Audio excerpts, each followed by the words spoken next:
तो चलो पहला क्वेश्चन जो है वो तो इजी क्वेश्चन है, मैंने पहले भी दिया हुआ है तुम लोगों को पेपर में। 1 क्यूब 2 क्यूब 3 क्यूब से लेके 9 क्यूब, इसका सम दिया हुआ है 2025।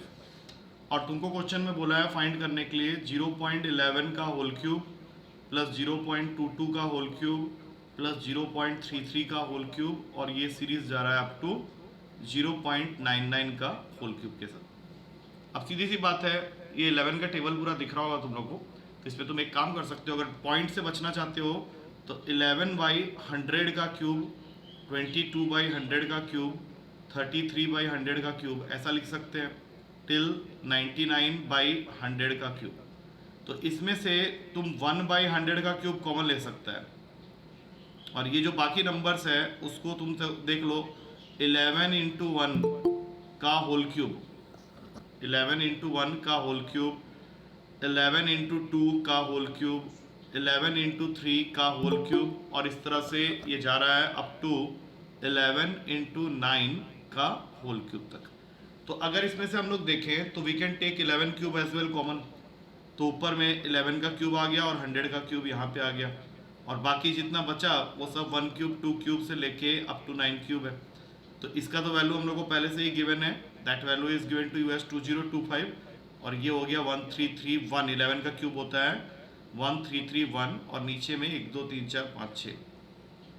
अब ये तुम इसके आगे सॉल्व कर सकते हो अपने आप ही, 1331 है, अब इसका 6 पॉइंट के बाद डेसिमल लगेगा, तो मल्टीप्लाई करके उस पॉइंट को अपने आप फिक्स कर दो जहाँ पे भी फिक्स करना है, that you can do very easily.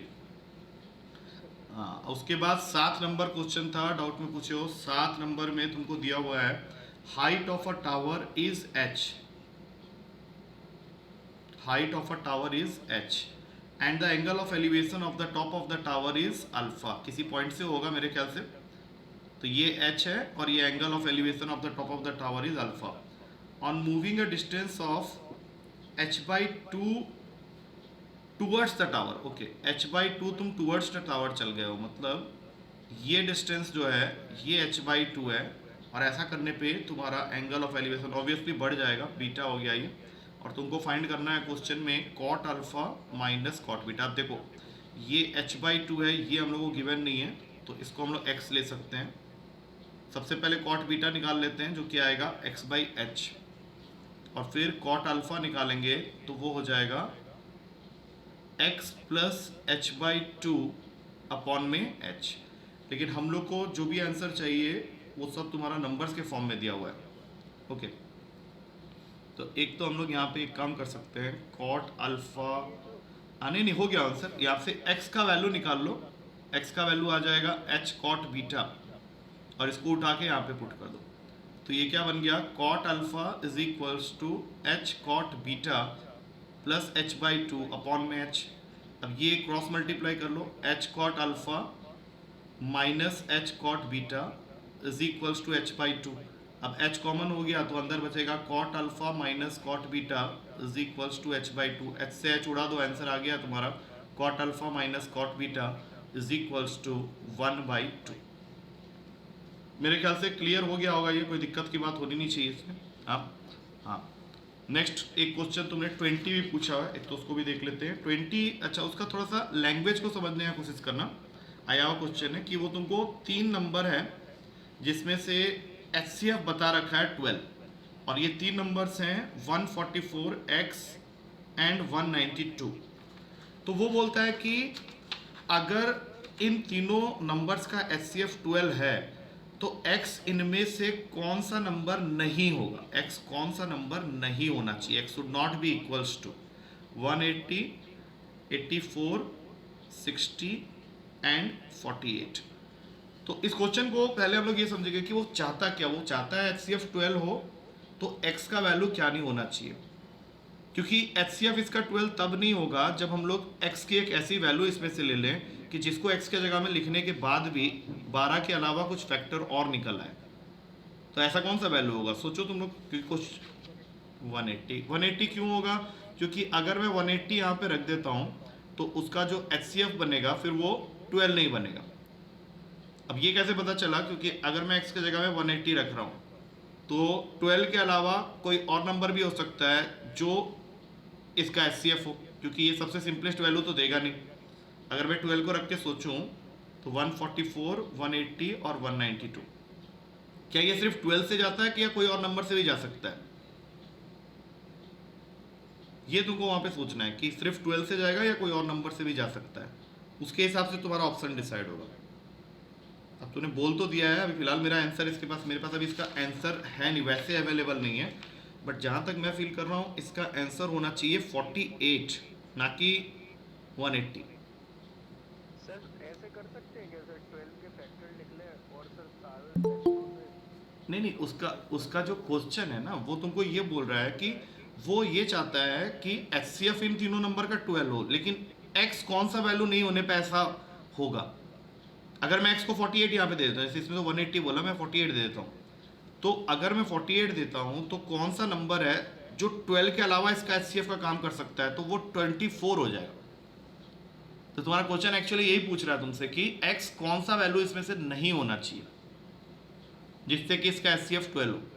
अगर मैं 48 लिख देता हूँ तो फिर इस तीनों नंबर का जो एचसीएफ निकलेगा वो फिर 12 नहीं होगा, वो 24 हो जाएगा। तो इसलिए हम लोग को किसको अवॉइड करना है, 48 को अवॉइड करना है। We can not put 48 there, क्योंकि बाकी वैल्यूज में मुझे नहीं लग रहा कोई प्रॉब्लम होगा, उन सब केस के लिए एचसीएफ तुम्हारा 12 ही रहेगा। बस ये रखने पे तुम्हारा आंसर जो है वो चेंज हो जा रहा है।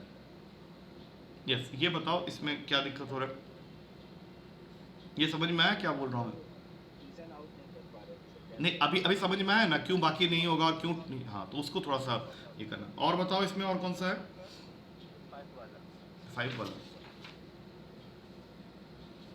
5 वाला क्या कह रहा है? 5 बोल रहा है कि एक नंबर है एक्स वाई जिसको हमने डिवाइड किया एक और नंबर ए बी से, और जो तुम्हारा रिजल्टिंग सीक्वेंस बना वो बन गया 0.xy 0. अरे ये तो बहुत, इसमें हम लोग क्या करते थे, जैसे एक्स वाई लिखा, ठीक है, तो एक्स वाई ही डिवाइड हो रहा है, बार बार रिपीट हो रहा है, तो एक्स वाई अपॉन 99 इसका आंसर होता था। जैसे मान लो मैं यहाँ पे लिख देता हूँ 0.232323, तो इसका आंसर तुम लोग का शॉर्टकट जो बताया था उसके हिसाब से इसका आंसर क्या हो जाता है, 23/99 होता है या नहीं होता है? हाँ, तो फिर तुमको यहाँ पे क्या देखना है, एक कंडीशन ये भी दिया हुआ है कि x y should be less than a b. हाँ, तो वो तो होगा ही, तो तुम्हारा जो आंसर होगा इसमें I think c is the correct answer, क्योंकि वहाँ पे लिखा हुआ है 99, तो सीधा तुम लिखेगा सी इज द वैल्यू। 15 सर हो। और 15 है, 15 कौन सा क्वेश्चन है? 15 में तुमको दिया हुआ है 2a इक्वल्स टू बी, पहले ही कंडीशन डाल दिया है 2a is equals to B, और फिर एक रिलेशन दिया हुआ है ax plus b y is equals to 2a square minus 3b square, और नीचे एक और इक्वेशन है x plus 2y is equals to 2a minus 6b। तो सबसे पहले तो यहाँ पे हम लोग को कॉमन रेशियो लाना है ना, तो सीधा इसमें क्या करो, 2a जहाँ पे भी दिख रहा है वहाँ पे सब्सटीट्यूट कर दो b को, और अगर हम लोग ऐसा करेंगे तो क्या आएगा ये एक बार चेक करते हैं। तो पहला इक्वेशन को तो चेंज मत करो, इसको भी मत करो, इसको भी मत करो, x को भी रहने दो, ये 2y, बस 2a के जगह में हम लोग को अगर लिख देते हैं b, तो ये हो जाता है b माइनस 6b। अब हम लोग का जो कंडीशन होता है उसके हिसाब से हम लोग को, अच्छा अगर यहाँ पे ये लिखते हैं b इक्वल्स टू 2a कर देते हैं, b equals to 2a, b equals to 2a करने से हम लोग को दोनों जगह में पुट करना पड़ेगा। b इक्वल्स टू 2a करने पे पूरे को 2a को अगर रिप्लेस करते हैं b इक्वल्स टू 2a, पूरे क्वेश्चन में अगर b इक्वल्स टू 2a करते हैं तो क्या डिफरेंस आता है देखते हैं। तो ये तो रहा ax, ये हो जाएगा 2ay, 2a स्क्वायर रहने दो, 3b स्क्वायर, तो ये हो जाएगा 6a स्क्वायर, नहीं 6 नहीं रहेगा, ये हो जाएगा 24a स्क्वायर, और नीचे है x प्लस 2y, अब b के जगह मैंने रख दिया 2a, तो b के जगह 2a रखा, तो ये हो जाएगा हम लोग का माइनस 5a स्क्वायर, ये मैंने पहले ही कर दिया ना, 12 आ रहा है, हाँ हाँ देख लो उसको एक बार, 3 4, हाँ 12 स्क्वायर, और यहाँ पे हमने 2a की जगह b लिखा, b minus 6b, 2a minus 6b, हम लोग इसको a के टर्म्स में करना चाह रहे हैं, तो 2a माइनस, एक सेकेंड, ऊपर क्या आ गया, ax plus 2ay minus 10a², यहाँ पे आ गया x plus 2y, b minus 6b, हम लोग उसको हटाना चाह रहे हैं, 6 12 है, तो यहाँ पे आ जाएगा 6 इंटू 2a, तो ये बन गया माइनस 10a। अब जरा इसका रेशियो देखो कोफिशिएंट्स का, तो यहाँ से आ रहा है a/1, यहाँ से आ जा रहा है 2a/2, और यहाँ से आ जा रहा है माइनस 10a² अपॉन 10a। तो ये तीनों रेशियोज आपस में इक्वल हो जाएंगे, क्योंकि 2 से 2 कटेगा, 10 से 10 कटेगा, माइनस से माइनस कटेगा, एक a और कटेगा, तो तीनों वैल्यू तुम्हारा हो गया इक्वल। अब ये किस चीज़ का कंडीशन होता है? इनफाइनाइट कोइंसिडेंट लाइन, वहाँ पे ऑप्शन में लिखा हुआ है इनफाइनाइट सॉल्यूशन, तो सीधा टिक मारेंगे इनफाइनाइट सॉल्यूशन को। मेरे ख्याल से समझ में आ गया वो थोड़ा सा। ए का वैल्यू ए बी का वैल्यू ले लेंगे, हाँ हाँ, उसको लेके वहाँ पुट कर देंगे जहाँ जहाँ पे, उससे भी चेंज हो जाएगा पूरा इक्वेशन। बाद में कोफिशिएंट्स को कंपेयर करेंगे तो a1/a2 b1/b2 c1/c2 तीनों इक्वल आ जाएगा। ठीक है, वो भी तरीका ठीक है, कोई दिक्कत नहीं है, वैल्यूज अगर ले लेंगे तो उससे भी हो जाएगा। अब बताओ, और इसके 16 क्या है क्वेश्चन, पहले दिया हुआ है मैंने पेपर में, एक बार चेक कर लेते हैं। In a class 3/5 of the students are girls and rest are boys. ठीक है, क्लास में मान लेते हैं कि x स्टूडेंट्स हैं, तो 3x/5 हो गए तुम्हारे गर्ल्स, तो बॉयज हो जाएंगे तुम्हारे 2x/5। 2/9 of the girls, 2/9 of the girls, 2/9 of the girls मतलब इस वैल्यू का 2/9 आर एब्सेंट, इतने लोग एब्सेंट है, मतलब ये तुम्हारा हो जाएगा 2x/15, ये एब्सेंट है आउट ऑफ 3x/5। और बॉयज में से 1/4, इसका 1/4, 1/4 इंटू 2x/5, इसको काटो तो x/10 एब्सेंट है। तो तुमको बताना है what part of the total students are present. तो ये जो एब्सेंटीज है पहले इनको काउंट कर लो, 2x/15 प्लस x/10, ये एब्सेंटीज है, तो ये कितना है ये देख लेते हैं।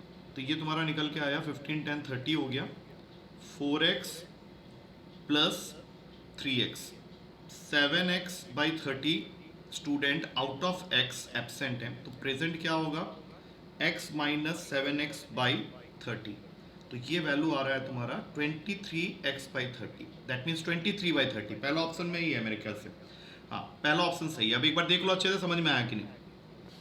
ये हमने निकाला है गर्ल्स में कितना पार्ट एब्सेंट है, और ये हमने निकाला है बॉयज में कितना पार्ट एब्सेंट है। तो ये जो मैंने ऐड करके निकाला, ये तुम्हारा टोटल निकल आया कि कितने एब्सेंट हैं out of the strength of x, और वो तुम्हारा आ रहा है 7x/30। तो तुमको पूछा गया what part of the total students are present, तो ये निकालने के लिए x में से ये 7x/30 माइनस करेंगे तो 23x/30 आ रहा है, तुम्हारा आंसर हो गया ये। आ गया समझ में? ठीक है, चलो और कुछ नहीं है ना इसमें? अरे और है कुछ इसमें?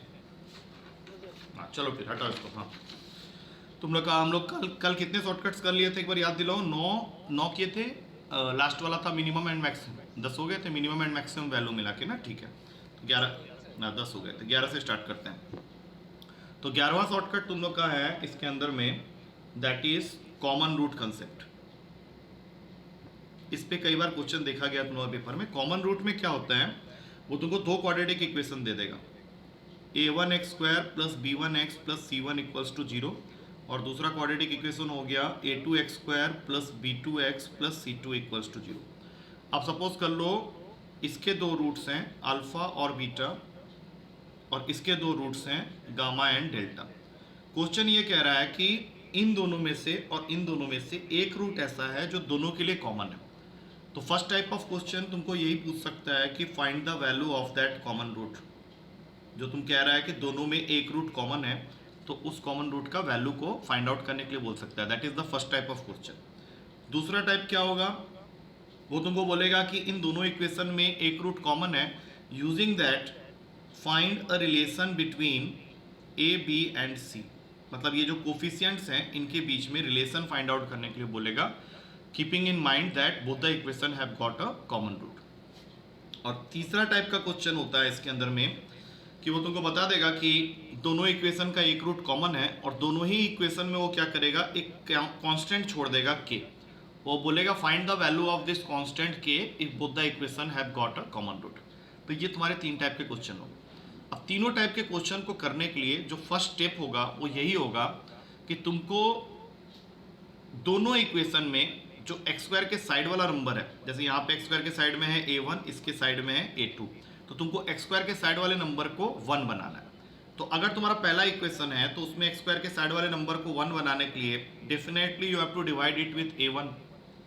तो जो तुम्हारा नया इक्वेशन निकल के आएगा वो हो जाएगा x square plus b1 upon a1 into x plus c1 upon a1 equals to 0। और सेम काम फिर सेकेंड इक्वेशन में भी करना है, उसमें भी एक्स स्क्वायर के साइड वाले नंबर को 1 बनाने के लिए तुमको उस पूरे इक्वेशन को डिवाइड करना पड़ेगा a2 से। तो ये बन जाएगा x square plus b2 upon a2 into x plus c2 upon a2 equals to 0। अब नेक्स्ट स्टेप में तुमको इन दोनों इक्वेशन को कर देना है सब्ट्रैक्ट। अब जैसे ही तुम सब्ट्रैक्ट करेगा तो ये तो एक्स स्क्वायर वाला टर्म तो कैंसिल हो गया और यहाँ से तुमको x का एक डेफिनाइट वैल्यू मिल जाएगा and that value gives you the answer for the first type of question, जिसमें तुमको सिर्फ कॉमन रूट की वैल्यू को फाइंड आउट करना है। तो सबसे पहले तो मैंने अभी ये कॉमन रूट वाला केस समझाया है, उसी को यूज कर करके तुमको बाकी 2 केस में भी अप्लाई करना है। क्योंकि जैसे ही तुम कॉमन रूट का वैल्यू निकाला, जो भी तुम्हारा x का वैल्यू आया, इसको उठा के जब तुम फर्स्ट या फिर सेकंड इक्वेशन में पुट कर दोगे तो ये जो तुम्हारा ए बी सी दिख रहा है साइड में, या so called a1 b1 c1 या a2 b2 c2, उसके बीच में रिलेशन तुमको वैसे ही मिल जाएगा। That will cover your second type of question, जिसमें तुमको वो बोलेगा find a relation between A B and सी।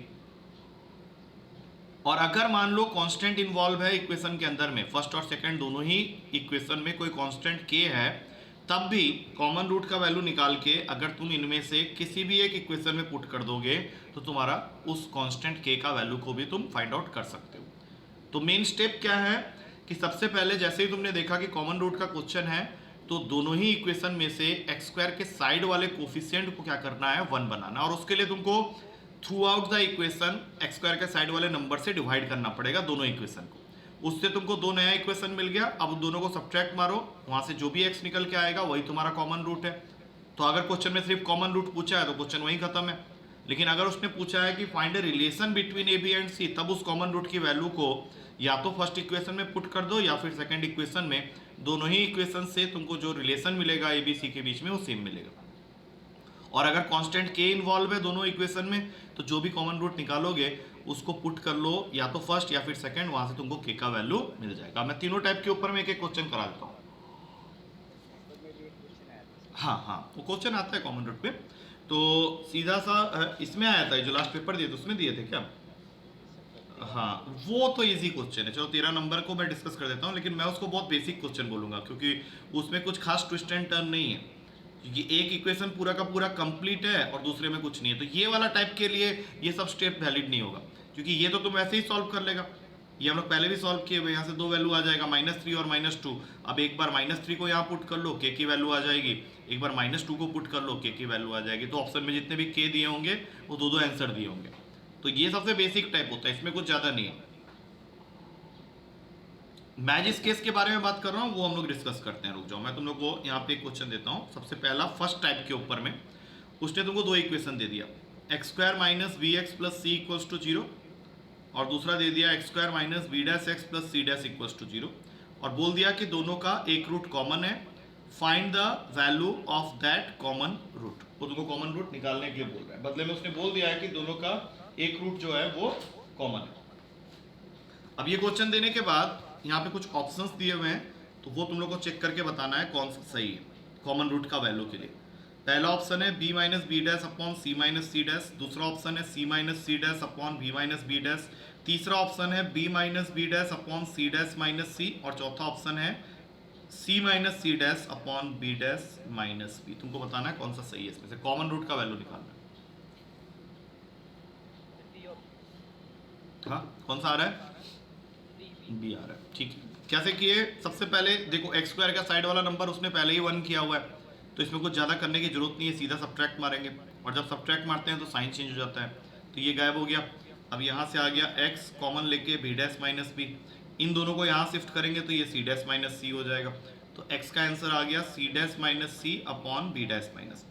अब ये लिखने के बाद जब हम लोग ऑप्शन की तरफ देखेंगे तो ऐसा कोई ऑप्शन हम लोग को दिखेगा तो नहीं, लेकिन अगर मैं ऊपर और नीचे दोनों से माइनस का साइन कॉमन ले लेता हूँ तो हम लोग का बी ऑप्शन हम लोग को विजिबल हो जाएगा, क्योंकि अगर मैं ऊपर वाले से माइनस का साइन कॉमन लेता हूँ तो अंदर आता है सी माइनस सी डैश, और नीचे से माइनस का साइन कॉमन लेता हूँ तो वो आ जाता है बी माइनस बी डैश। तो that will give us the first option. ये समझ में आया? देखो ये आ गया समझ में कैसे किया हमने, ठीक है। अब इसी के अंदर में सेकंड टाइप का क्वेश्चन जिसमें ए बी सी के बीच में रिलेशन निकालना होगा। तो इसमें तुमको दो इक्वेशन दिया है। पहला equation x square minus a x plus B equals to 0, और दूसरा equation x square plus b x minus a equals to 0। और अब वो बोल रहा है कि इन दोनों क्वाड्रेटिक इक्वेशन का एक रूट जो है वो कॉमन है, they have got a common root. और तुमको बताना है कि अगर ऐसा होता है तो इनमें से कौन सा सही रिलेशन देगा ए और बी के बीच। अब मैं यहाँ पे ऑप्शन लिख रहा हूँ। पहला ऑप्शन है A plus B equals to 1, दूसरा है ए इक्वल्स टू बी, तीसरा है A plus two B equals to 1, और चौथा है A minus B equals to 1।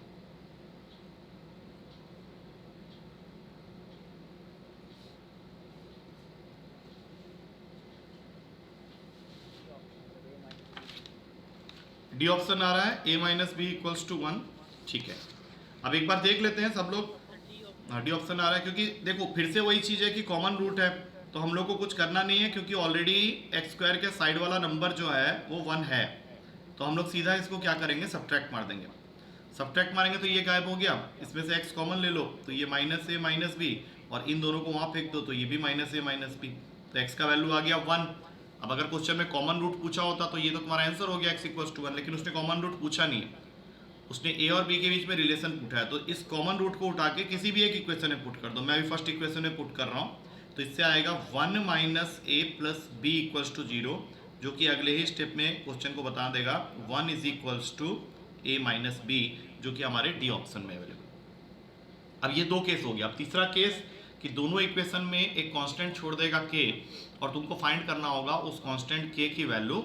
बदले में ये बोल रहा होगा कि दोनों इक्वेशन का एक रूट कॉमन है। तो वो क्वेश्चन कैसे होगा, जैसे यहाँ पे एक तुमको दे दिया पहला इक्वेशन जो कि है x square minus k x minus 21 equals to 0, और दूसरा इक्वेशन उसके नीचे दिया हुआ है x square minus 3 x plus 35 is equals to 0। अब क्वेश्चन ये कह रहा है कि ये दोनों इक्वेशन में एक रूट जो है वो कॉमन है, और तुमको फाइंड करना है बदले में के का वैल्यू। करो।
इसको थोड़ा सा और चेंज करेंगे, आंसर प्लस माइनस 4 हो जाएगा।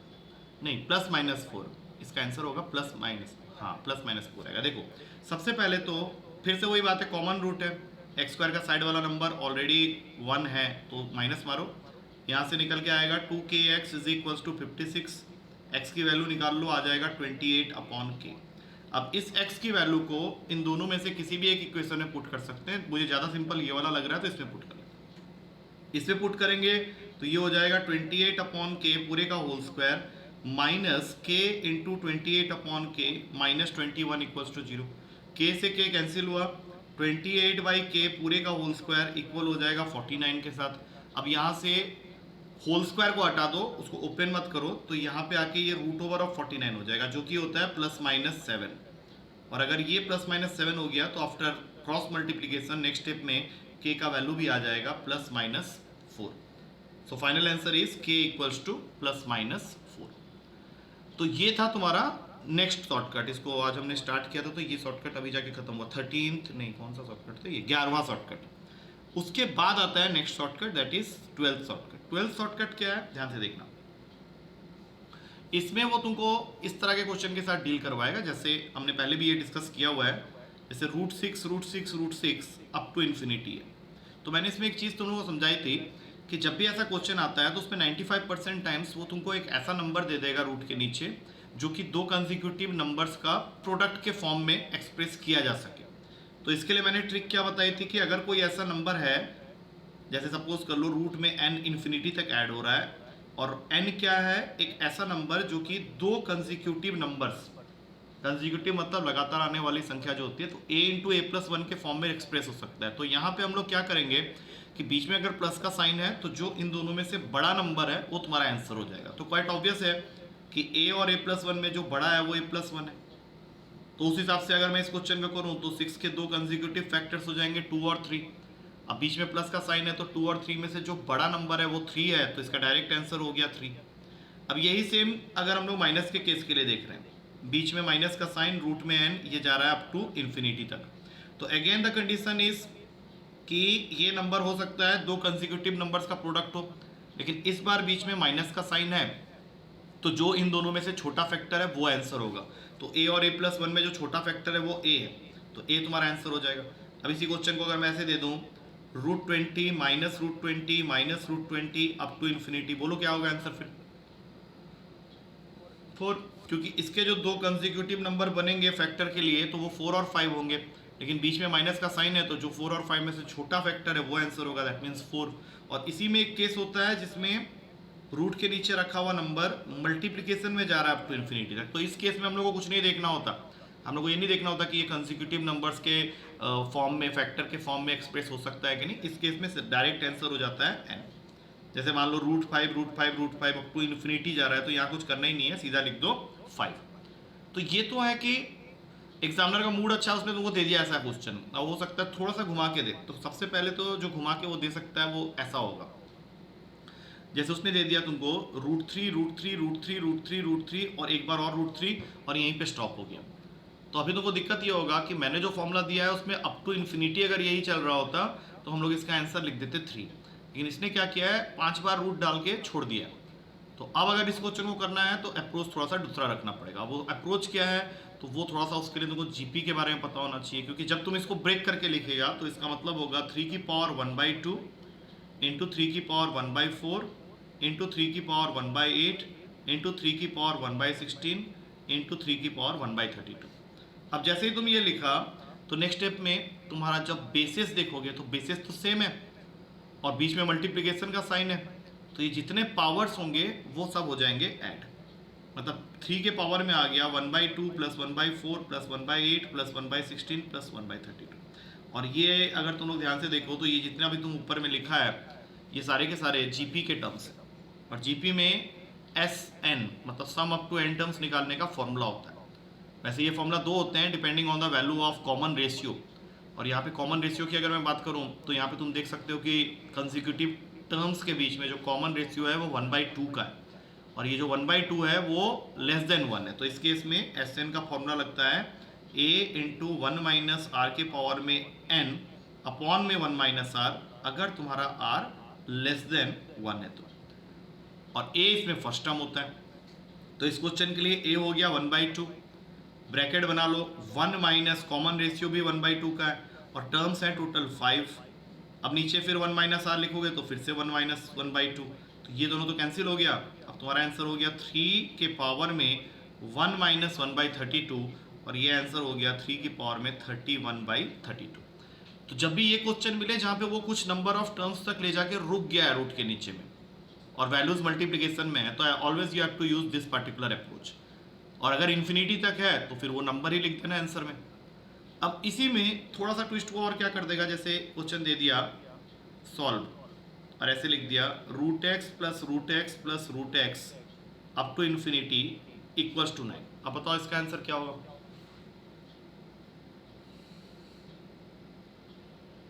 78। अरे नहीं नहीं 8 क्या बोल रहे हो, 72 बोल रहे हो। हाँ, क्योंकि इसमें ऑलरेडी तो तुम्हारे पास आंसर है, तो इसमें जब दो कंसेक्यूटिव फैक्टर लिखने जाओगे तो इतना तो तय है कि जो बड़ा वाला कंसेक्यूटिव फैक्टर है वही तुम ऐसे आंसर लिखा है, मतलब 9। तो इसके बाद जो नेक्स्ट होगा छोटा वाला वो 8 होगा। तो तुम्हारा तो आंसर ऑलरेडी आया हुआ है, तुमको ये नंबर फाइंड करना है। तो ये नंबर तो इन दोनों का प्रोडक्ट होता है, तो सीधा आंसर हो गया x इज इक्वल्स टू 72। ये समझ में आया? देखो ये वाला जो लोग अभी 8 बोला था उन लोगों को समझ में आया ये चीज़? क्लियर है ये चीज़ क्या? हाँ, तो इसी में मान लो क्वेश्चन को मैं ऐसे बता देता हूँ root x minus root x minus root x up to infinity, और यहाँ लिख देता हूँ 11 और बोलता हूँ सॉल्व फॉर एक्स। क्या आएगा? 11 लिखा हुआ 1 110 या 132? अब हाँ, इसको सोचो ना, इसका छोटा वाला फैक्टर 11 को हम लोग आंसर लिख चुके हैं, तो छोटा फैक्टर 11 होगा, बड़ा फैक्टर उससे एक ज़्यादा होगा। तो x का वैल्यू जो होगा वो ना तो 11 होगा ना 12, वो उनका प्रोडक्ट हो जाएगा। तो 11 इंटू 12 करोगे तो आंसर हो जाएगा 132। तो ये इस क्वेश्चन का था सेकंड ट्विस्ट। अच्छा, तीसरा ट्विस्ट क्या होता है, वो तुमको जानबूझ के एक ऐसा नंबर दे देगा जो कि कंसेक्यूटिव नंबर्स के फॉर्म में ब्रेक नहीं हो सकता। फॉर एग्जाम्पल ये क्वेश्चन आया हुआ है कई बार, root 8 plus root 8 plus root 8 up to infinity. अब इसमें ज़बरदस्ती हम लोग 8 को दो कंसेक्यूटिव नंबर्स में 2 इंटू 4 करके तो नहीं लिख सकते, क्योंकि वो कंसेक्यूटिव है ही नहीं पहली बात। तो यहाँ पे इसको करने के लिए हम लोग के पास में एक फॉर्मूला डिज़ाइन हम लोग को करना पड़ेगा, खासकर ऐसे क्वेश्चंस में जहाँ पे नंबर्स को जब हम लोग ब्रेक कर रहे हैं तो वो कंसेक्यूटिव नंबर्स के फॉर्म में ब्रेक नहीं हो रहा है। तो ऐसे क्वेश्चन को सॉल्व करने के लिए पहले ये तरीका बना लो, जैसे हम लोग पहले करते थे कि जब भी ऐसा कोई नंबर मिले उसको इक्वल्स टू एक्स कर दो। मैंने उस नंबर को भी फिलहाल ए लेट कर लिया, तो root a plus root a plus root a up to infinity को मैंने ले लिया एक्स। अब यहाँ से क्वेश्चन रिपीट हो रहा है इस पॉइंट से, तो यहाँ पे एक्स लिखा इक्वल्स टू एक्स। हम लोग को सॉल्व इसी एक्स के लिए करना है। तो अब नेक्स्ट स्टेप क्या होगा, इसका स्क्वायरिंग कर दो दोनों साइड्स। जैसे ही स्क्वायरिंग करोगे तो रूट हट जाएगा, यहाँ पे एक्स स्क्वायर आ जाएगा। मतलब कंप्लीट इक्वेशन क्या आ गया, x square minus x minus a equals to 0। अब यहाँ से हम लोग अपना धनाचार्य फॉर्मूला या क्वाड्रेटिक फॉर्मूला लगा के एक्स का एक फॉर्मूला बना लेंगे कि कभी भी ऐसा क्वेश्चन हो तो हम लोग इस तरीके से कर सकते हैं। तो फॉर्मूला क्या बनेगा, minus B that means 1 plus minus under root का B square minus 4ac upon 2। अब तुमको कभी भी कोई भी क्वेश्चन मिल जाए जहाँ पे तुम्हारा नंबर ब्रेक नहीं हो पा रहा है तो you can always use this formula. For example इस क्वेश्चन को मुझे सॉल्व करना है, तो इस क्वेश्चन में जो a का वैल्यू है वो है 8, तो इस फॉर्मूला में डाल लो तो ये बन जाएगा 1 प्लस माइनस रूट 33/2। मतलब इसका जो दो वैल्यूज निकल के आएगा वो होगा, एक तो 1 प्लस रूट 33/2 और दूसरा हो जाएगा 1 माइनस रूट 33/2। और ये हमारा एक और फॉर्मूला को जस्टिफाई भी कर रहा है, जिसमें मैंने बताया था कि अगर किसी क्वाड्रेटिक इक्वेशन का एक root p plus root q के फॉर्म में होता है तो उसका दूसरा रूट हमेशा p माइनस रूट क्यू के फॉर्म में होता है। तो ये चीज़ इस क्वेश्चन से प्रूफ हो रहा है कि एक रूट तुम्हारा 1 प्लस रूट 33/2 आया और दूसरा आ गया 1 माइनस रूट 33/2। तो कभी ऐसा क्वेश्चन आ जाए और उसने तुमको वैल्यू ना पूछ के नेचर ऑफ द रूट्स पूछ दिया, तो ऐसे क्वेश्चन में answer of nature of the roots हमेशा होगा real, irrational and conjugate of each other। मतलब कल को यही सेम क्वेश्चन आता है और instead of finding the value वो तुमको नेचर ऑफ द रूट्स पूछ देता है कि इस क्वाड्रेटिक इक्वेशन में जब सॉल्व करोगे तो नेचर किस तरह का होगा रूट्स का। तो उसका आंसर हमेशा ये वाले ऑप्शन में टिक करना जहाँ पे ये तीनों चीज़ें लिखी हो। रियल भी है, जैसे इस क्वेश्चन में अगर देखें तो ये रियल रूट भी है, इरेशनल है बिकॉज ऑफ रूट 33, और एक 1 प्लस में है और एक 1 माइनस में है, तो वो दोनों हो गए एक दूसरे के कंजुगेट। तो ये किसका आंसर हो जाएगा हमेशा के लिए। और फिर इसके अंदर जो सबसे लास्ट ट्विस्ट है वो ये कहता है कि सपोज कर लो एक क्वेश्चन ऐसे आ गया, root 8 plus root 8 minus root 8 plus root 8 minus root 8 ऐसे करके जा रहा है अप टू इन्फिनिटी। अब इसमें तुम कुछ नहीं कर सकता, इसमें तुमको अपना सीधा मेथड में ही जाना है। सबसे पहले इसको लेट कर लो x, और उसके बाद देखो कि ये क्वेश्चन जो है वो इस पॉइंट से रिपीट हो रहा है। तो तुम्हारा ये क्वेश्चन क्या बन गया, root 8 plus root 8 minus x is equals to x. अब यहाँ से हम लोग को x सॉल्व करने के लिए सबसे पहले करना पड़ेगा स्क्वायरिंग। मैंने इस स्टेप में यहाँ पे कर दिया स्क्वायरिंग, तो स्क्वायरिंग करने पे क्या होगा, बड़ा वाला रूट हट जाएगा और ये बन जाएगा 8 प्लस अंडर रूट का 8 minus x is equals to x square. लेकिन निकालना हम लोग को x का वैल्यू है जो कि अभी हम लोग नहीं निकाले हैं, तो ये नेक्स्ट स्टेप में हो गया रूट का 8 minus x is equals to x square minus 8। अब इसका दोबारा स्क्वायरिंग करो, लेकिन अगर तुम इसका दोबारा स्क्वायरिंग यहाँ पे करता है तो कोई खास फायदा तुमको होगा नहीं, तो इसी स्टेप में तुम्हारा आंसर छुपा हुआ है, क्योंकि जैसे ही तुम यहाँ पे आएगा तो दोबारा स्क्वायरिंग ना करके तुम्हारे ऑप्शन में 4 आंसर्स दिए होंगे और ये सारे के सारे x के लिए ही होंगे। तो तुमको यहाँ पे थोड़ा सा हिट एंड ट्रायल मेथड का हेल्प लेना पड़ेगा। तुमको ये तो पता है कि जो भी तुम ऑप्शन पिक करेगा उसको तुमको लेफ्ट हैंड साइड और राइट हैंड साइड दोनों में पुट करके चेक करना है कि कौन सा वाले वैल्यू से तुम्हारा LHS और RHS इक्वल हो जाएगा। तो स्टेप में आने के बाद तुमको सीधा ऑप्शन पिक करना है, पहले उसको लेफ्ट हैंड साइड में x की जगह डालना है और फिर उसको राइट हैंड साइड में x की जगह डालना है, and you have to just check कि किस वैल्यू को पुट करने से तुम्हारा LHS RHS इक्वल हो रहा है। तो उससे क्या होगा, तुम क्विकली आंसर तक पहुंच सकते हैं, रेदर देन इसको एक बार और स्क्वायरिंग करके सॉल्व करोगे, उससे तुम आंसर तक पहुंच नहीं पाओगे, फंस जाओगे बीच में। तो यहाँ पे ये तुम्हारे जितने भी शॉर्टकट्स थे इस चैप्टर में क्वाड्रेटिक इक्वेशन से रिलेटेड, ये हमारा यहाँ पे खत्म हो जाता है। उसके बाद हम लोग थोड़ा सा लीनियर इक्वेशन पे काम करेंगे। जब अगले सेशन में जाएंगे, अगली क्लास में जाएंगे, तो we will be doing some questions on linear equation also. वैसे लीनियर इक्वेशन का जो थ्योरी है वो बहुत लिमिटेड है, उसमें वर्ड प्रॉब्लम्स आते हैं तुम्हारे बेसिकली, तो वो वर्ड प्रॉब्लम्स वही वाले हैं जो 9th-10th क्लास में हम लोग पढ़ते थे, linear equation in 2 variables chapter में। तो उस तरह के क्वेश्चन वो अभी भी पूछता है, तो उसमें कुछ क्वेश्चन में थोड़े बहुत ट्रिक्स होते हैं और वो डेफिनेटली तुम्हारे पेपर में पूछता है, तो उनको हम लोग डिस्कस करेंगे कल वाले सेशन में। अभी फिलहाल ये पूरा समझ में आ गया जितना मैंने बताया, ये तुम्हारा पूरा खत्म होता है क्वाड्रेटिक यहाँ पे। ये ओके है सबको? चलो ठीक है, तो तुम लोग पेपर के लिए वेट करो, मैं भेजता हूँ इसको 6:15 तक सेंड करता हूँ, ठीक है। चलो that's it for today, thank you to all of you.